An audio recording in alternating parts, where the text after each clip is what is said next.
It looked like a beautiful palace or a very big hotel. But it wasn't made of stone. It was made of clouds. Immense, milky white clouds. When I reached the doors, they opened automatically. But perhaps they floated open. I can't say.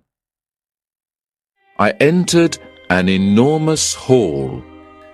It was so high and so wide that I felt dizzy. It seemed that I was standing on air. A bright light, like sunlight but not sunlight, reflected from the walls of cloud. Or were they made of snow? Then, far away on the other side of the hall, I saw somebody behind a large reception desk. This is like a hotel, I thought as I walked towards it. But what a hotel! It's beautiful. This must be heaven. It was a long walk, but I was smiling to myself all the way. I felt very happy now. I thought, you tried to be a good person all your life. You always did your best to help people, to do good things, and to love your neighbor. You always knew that you would go to heaven. And now, here you are. Yes, I felt so happy that I wanted to sing. I think I did sing. Quietly, of course. I didn't want to disturb the peace and silence of heaven. I stopped at the reception desk, where a man of about 45 was waiting for me. He wore a green suit of shiny material, like plastic, and a beautiful golden cloak. He looked up at me. Name? I told him. He found it on a computer. We need some details about you, he said. When were you born? I told him. When did you die? The exact time, please. Early this morning, I think. About 5:30. But I'm not sure about it because I was dead, I smiled. The receptionist looked at me coldly. He was English. Calm. Polite. Occupation?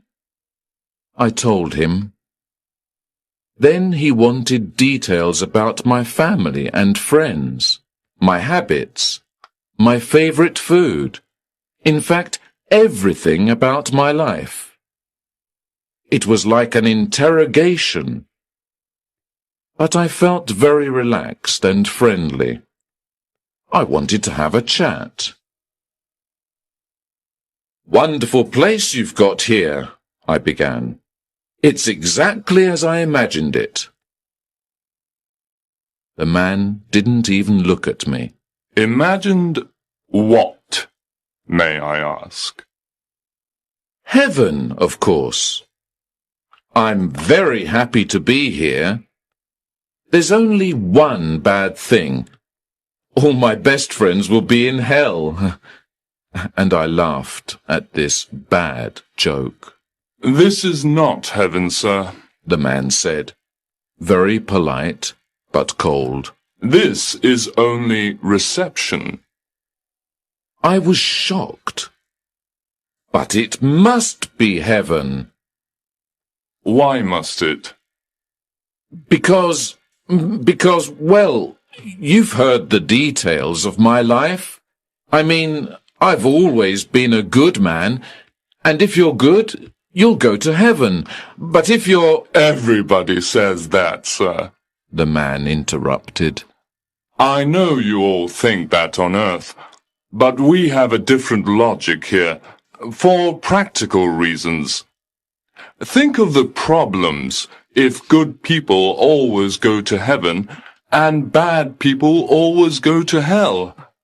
There will be very few people in heaven and too many people in hell. There isn't enough room in hell. So we have a more practical system. Everybody must take his or her chance. Chance? What do you mean? I was beginning to feel a bit frightened. At that moment, the computer buzzed and a piece of paper came out. Here's your reception form, sir. And this is your green card. Go through the doors behind me and walk along the road. You will see two large gates. In front of them are some slot machines. Insert your green card into the left-hand slot, and you will see two dice in the display window. Pull the handle, and when the dice stop, the machine will deliver a white card for any number from 1 to 6, and a black card for any number from 7 to 12. The white card opens the gate on the right, the black card opens the left. The left goes to hell, the right to heaven.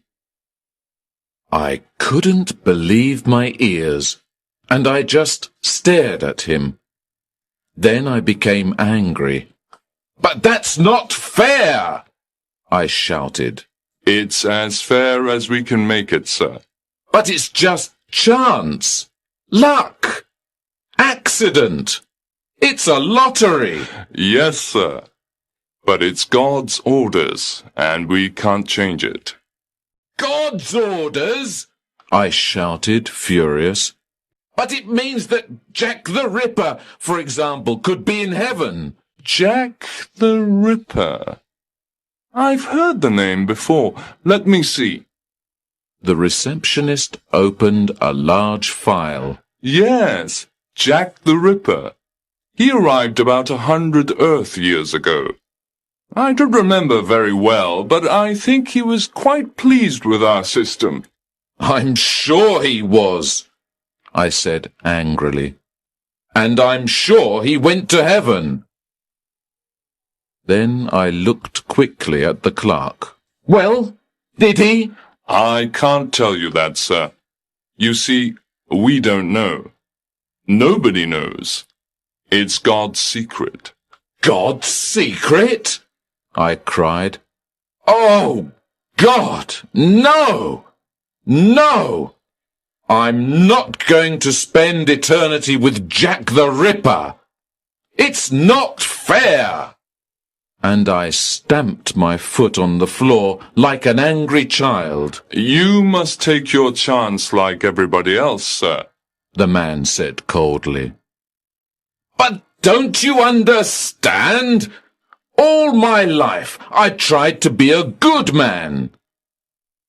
The man looked embarrassed. I'm sorry, but that is not relevant to the laws of the universe. "What laws? What do you mean?" If I remember well, there was a Mr. Albert Einstein who arrived about 40 years ago. He was a good man too, I believe, and, like you, he was very upset by our system. He couldn't accept it. He said that he didn't believe that God plays dice. I told him that God certainly plays dice, and that it was the fundamental reality of the universe. Yes, Mr. Einstein was very unhappy about that, because he had helped to discover it, so he said. I didn't answer. I was too upset to speak. I took the form and the green card and walked quickly to the doors behind the reception desk. They floated open. There was a long road in front of me. In the distance, I could see two enormous gates, one white, one black. They were made of beautiful, heavy crystal glass that shone like jewelry. I walked along the road. It was very silent. On each side of me were great clouds that trembled and changed in a soft wind. Even the light seemed to change from brightness to shadow and back again. I came to the gates. When I looked at the black gate on the left, my heart stopped. What was behind it? Who was behind it? Then I looked at the gate on my right and trembled. Who or what was behind heaven's gate? I inserted my green card in one of the slot machines. There was a buzzing sound, and the display window showed 2 dice. My hand went up to pull the handle. Not yet, not yet, I said to myself. I want to think. I want to sit down and wait a bit. I want to take my time. So I sat on the road and began to talk to myself.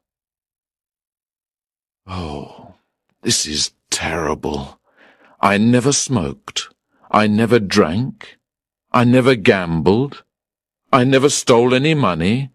I never hurt anybody. Of course, I was careful about my health, and I looked after my money, like everybody else. I wasn't stupid. But now, I could be with thieves, murderers, politicians, for the rest of eternity. It's really terrible. And so I sat there and talked like a lunatic. Sometimes I looked at the handle of the slot machine which was waiting for me, and I trembled. Well, it's better to be in heaven, even if Jack the Ripper is there. People say that heaven is a beautiful place. Oh, God, dear God, please let me get a white card. So I prayed for a white card, and after a while I felt much better, more optimistic. I felt that God was on my side. I stood up, walked to the machine, and pulled the handle down quickly. The dice began to spin. I closed my eyes, opened them. The first dice stopped at number 2. My heart beat fast with hope. Then the second dice came. 5. Silence. Then, like a photo from a Polaroid camera, the card came out. It was black. I fainted. When I opened my eyes again, I sat still for a long time. Hot tears filled my eyes. I was going to hell. I knew it. I knew it, I cried. I've always been unlucky. But what could I do? I had to enter the door on the left. I had to go to hell. I inserted my black card into a slot by the gate. As it began to open, a strange, aromatic odor came out. I went into another great hall with a reception desk at the far end. It was a long walk. The walls were made of black smoke and red flames. Behind the desk sat a pretty young blonde woman. She gave me a sweet smile. "Hello, may I have your reception form, please?"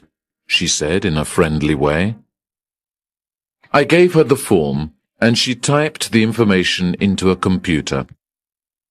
"Why do you look so depressed?" she asked with her sweet smile. "You're a lucky man." I laughed bitterly.